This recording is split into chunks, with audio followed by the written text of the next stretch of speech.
ஒரு சிறிய கதை. முயலும் ஆமையும்.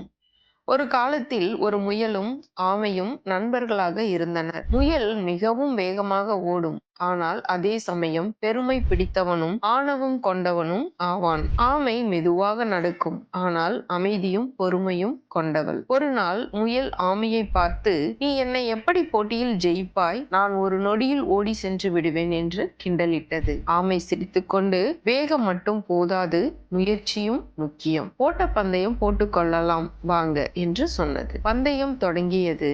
முயல் மிக வேகமாக ஓடி ஆமை மிகவும் பின்தங்கியது.